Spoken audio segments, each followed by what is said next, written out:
On September 16, 2022, 22-year-old Mahsa Jina Amini died while in custody of the government's morality police for wearing improper hijab.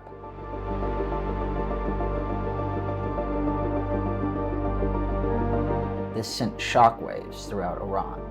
A massive protest movement commenced in response as Iranians demanded justice for Amini and equal rights for women.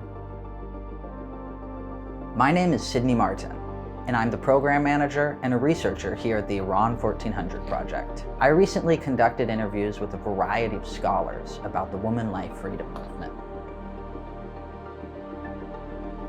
Here's what they had to say.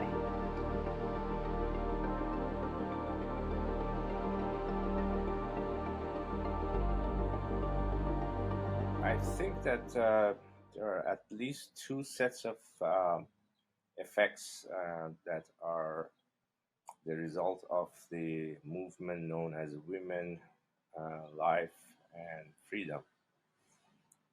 One is that people of Iran have become more and more self-aware of their rights.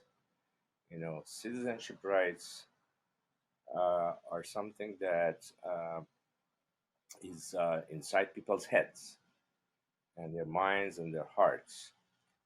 Uh, the awareness of these rights, which is the foundation of democracy in many ways, is sometimes in the beginning is sort of half conscious, half unconscious.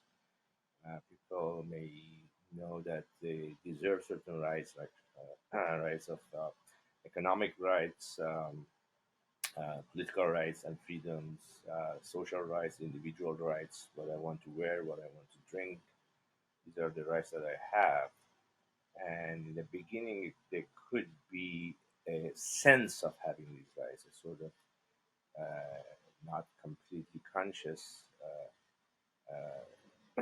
awareness. But now I think it has become more and more has entered into the consciousness of many strata and classes, groups, different groups in Iran, and that's a very significant development that is a very social psychological foundation of democracy. Without that, the democracy cannot take roots in any society. And I think parallel to this, and part of it, in fact, is that women have realized they have a lot of power, and they can make the Islamic Republic genuflect before them in many ways. And now we are witnessing that the states, the Islamic Republic, is trying to, deal with the question of this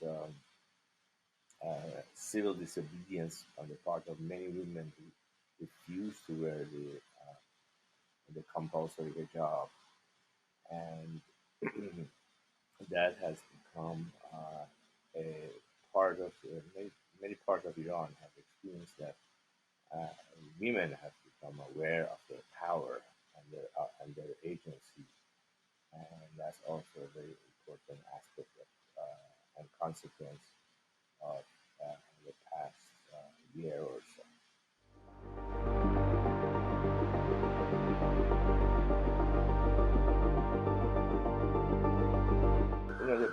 The biggest problem is that, like many other despotic systems, is that the state is able to suppress these kind of movements. Try, and they certainly do not want these movements to become successful. And the thing is that these sort of um, transformations, social political transformations, are not achieved overnight. It takes years and sometimes decades in order for these kind of movements to translate into regime change and the inception of democratic institutions and democratic government. The state so far has been able to suppress that because, in a way, there isn't much organization It's mostly spontaneous action. This movement and the ones prior to this, like the green movement of a decade ago, uh, are not organized social movements very much, and therefore it's easy to suppress them. But the thing is that uh, they will become like embers under ashes, and they will come out, and I think the process of organizing has begun inside the country and outside the country. And uh, the suppression may stop it for a while, but I think it will pick up again. If you want to, I can talk about why I think so. I can elaborate on that, why this is the case. Okay, in my analysis, the people of Iran, many uh, strata and classes and different groups in Iran, in the past 100 years or so, since the constitutional revolution of 1906, gradually and very slowly and in a zigzag fashion, they have developed this sense of citizenship. They have become citizens. You know, first, the constitutional revolution was a theoretical attempt, but it was institutionalized to bring democracy to Iran. But because the social soil, so to speak, was not ready for democracy, it did not really was not able to strengthen its roots and develop its roots, and soon it sort of failed, even though it was a very good practice for democracy. And the idea of democratic institutions were broached in Iran for the first time, and the public sort of uh, became familiar with such idea that it could be different forms of polity, not only the monarchy, the absolute monarchy. But you know, at that time, the population of Iran, only 2% of the population were literate, and 98% of the population is illiterate. No democratic institutions can sort of extend roots and blossom. But that was yes, that was a very good experiment with democracy, and it sort of created a historical historical memory for Iranians that could be different types of polity, and could be democratic ideas could have could be institutionalized. However, uh, later, with the advent of the first Pahlavi monarch in 1925, Reza Shah, another way of preparing the consciousness of Iranians for a modern world was implemented. Reza Shah uh, was not a Democrat. There is no doubt about it. But the reforms that he instituted, little by little, saw the seeds of the uh, modern person in Iran, the modern personality, which, for example, he established modern education in Iran, at limited scale, but nevertheless effective. And when, when people become educated and also higher education in Iran, they develop more sense of agency. They can act upon society. They have this ability to assert their will in society and politics, and let's call it agency. We develop a sense of agency, which is rudimentary at first, but that's a good start. Also, the sense of agency, which is the sine qua non for citizenship, it's the foundation of citizenship, was developed by expansion of city dwelling, urbanization, urban person who lives in urban areas as opposed to rural areas, they have much more sense of agency. They can act upon the word. They have this rather stronger will and volition to be able to, affect politics, society, and therefore more sense of agency, and based on that notion of citizenship. So also the establishment of a modern military helps this.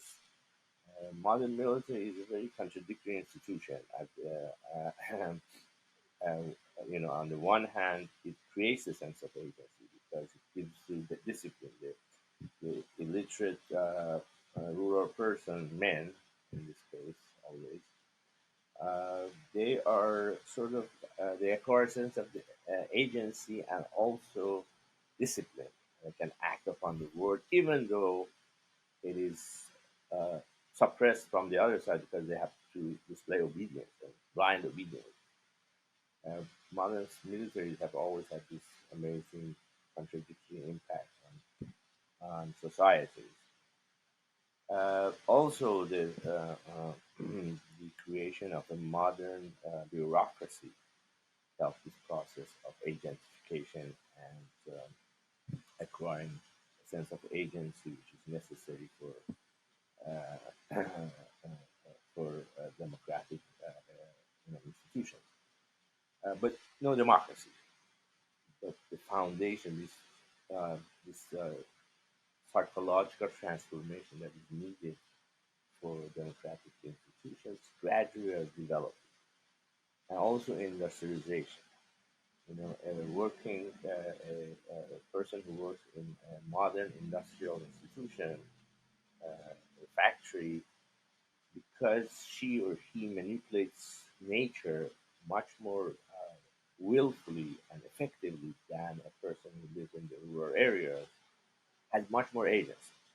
The expansion of modern industrial institutions also expanded this sense of agency, which is the requirement for a sense of citizenship. But these are, just rudimentary at this level. With the second Pahlavi, all of these expanded much more. The economy became much more industrialized, higher education was expanded, education was expanded, urbanization was expanded. Women participated more in society, which is also gives them a sense of agency. Uh, uh, and the military was expanded tremendously, which the contradictory impact that it had. But nevertheless, it gave Iranians, I call it, inchoate agency, not complete agency. They have sufficient sense of that they have some abilities, and they have some rights, but it's not complete. It's not universal, and as such, is not conducive to very democratic ideas yet. It's necessary for foundation, but and they became aware that they have certain rights, and because of the lack of political freedoms, they could not express those. They could not express those rights and institutionalize them.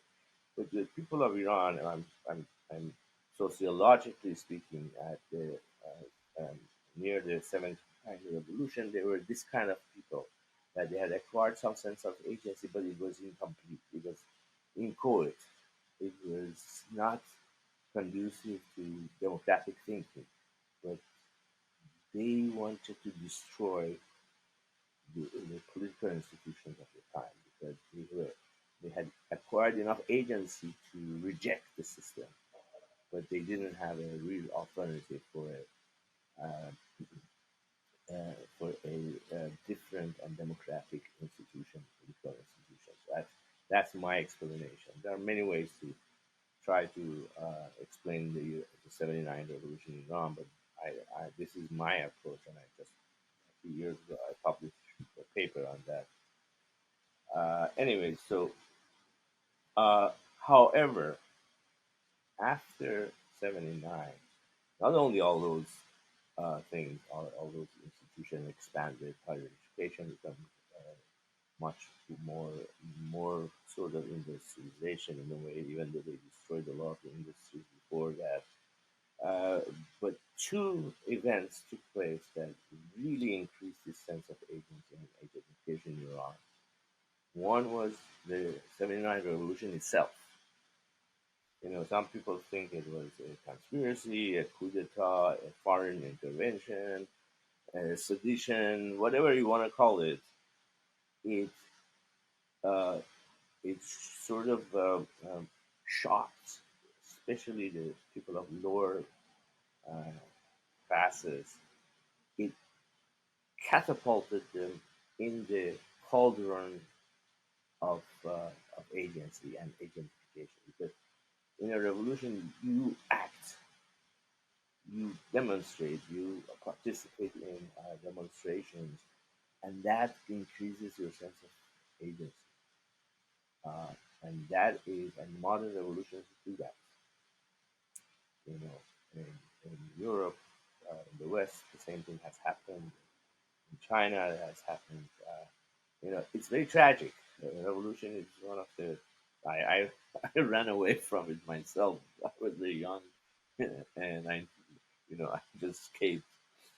But it sort of galvanizes, especially people from the lower middle class and lower classes, and pushes them, catapults them um, into this, uh, you know, the pot of identification, if you wish.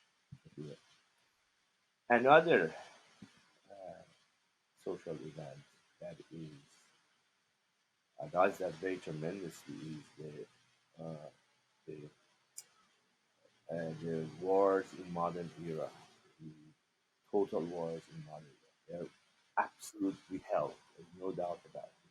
And I do not wish to be, I do not say this because I advocate war. War is probably these modern total wars are probably the worst human experience. However, they have this tremendous impact on boosting of this agentification because everybody gets involved in it and they have to to pick up themselves by their bootstraps, especially in the situation of Iran because there was so they had destroyed everything. The revolutionists had destroyed the military. So everybody in the society had to be mobilized and became more of an agent. There's a saying that says the French peasant who went to Napoleonic Wars, when he came back and his all his heat, he was no longer a peasant. He had become a citizen, and that happens in many modern wars that takes place. And I think that's the same thing has happened in Iran. I don't know how much you're familiar with Iranian cinema. There are a couple of movies that shows that, for example, one is called The Glass Agency, which is the story of an urban poor and a peasant who go through Iran-Iraq war, and they develop this sense of citizenship. They want their rights that the state denies them. But anyway, so that has happened. That has created this strong sense of and now consciousness of citizenship among Iranian. The agency first, which is the foundation of citizenship. And another event that is very important is that after the 79 revolution and Islamization of the society, uh, more traditional and more conservative and religious families felt that society is safe for their women, their daughters, to enter the public sphere. They started allowing the young women or the women going to universities and to workplaces. And once this happens, that traditional woman is no longer a traditional woman. They acquire a sense of, I have certain rights, and they demand those rights. And all of these have contributed to the fact that many people in Iran from different walks of life, they feel that they are they have rights of citizenship, and they demand it.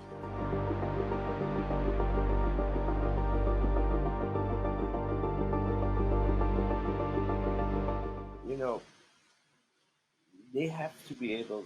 The dilemma that a lot of these movements face is that the despotic state suppresses and oppresses any attempt to organize. And for that to take place, it takes many years or even decades sometimes.